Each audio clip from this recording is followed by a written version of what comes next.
বাংলাদেশে আওয়ামী লীগের নামে কোন সাংগঠনিক কোন রাজনৈতিক কার্যক্রম চলতে দেওয়া যাবে না।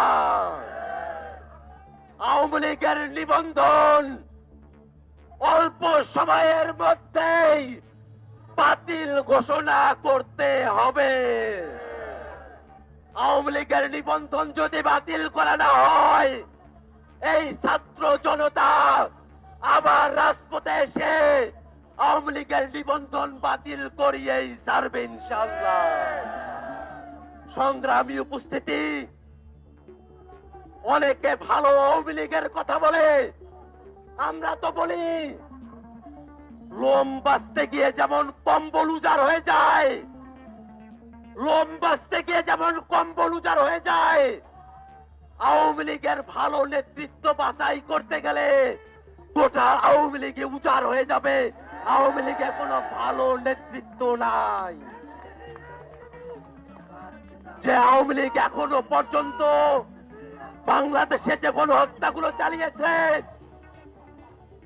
পিলখানা হত্যাকাণ্ড,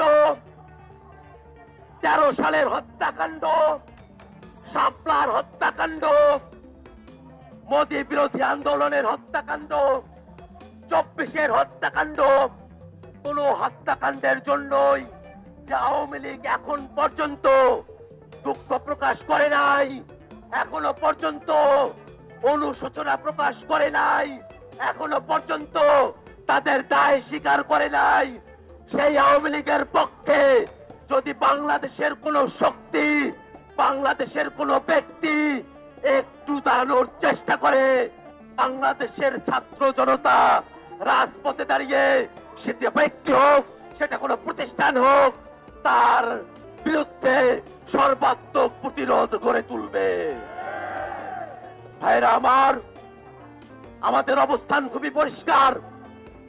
আজকের বিক্ষোভ সমাবেশ থেকে আমরা স্পষ্ট করে বলতে চাই, শুধু আওয়ামী লীগের নেতা কর্মীরা নয়, দল হিসাবে আওয়ামী লীগের বিচার করতে হবে, আওয়ামী লীগের নিবন্ধন বাতিল করতে হবে, আওয়ামী লীগের রাজনৈতিক এবং সাংগঠনিক কার্যক্রমের উপরে নিষেধাজ্ঞা আরোপ করতে হবে। বাংলাদেশে সামনের দিনে আওয়ামী লীগের নাম, মার্কা, আদর্শে কোনো রাজনীতি চলবে না, সেই নিশ্চয়তা আমাদেরকে দিতে হবে।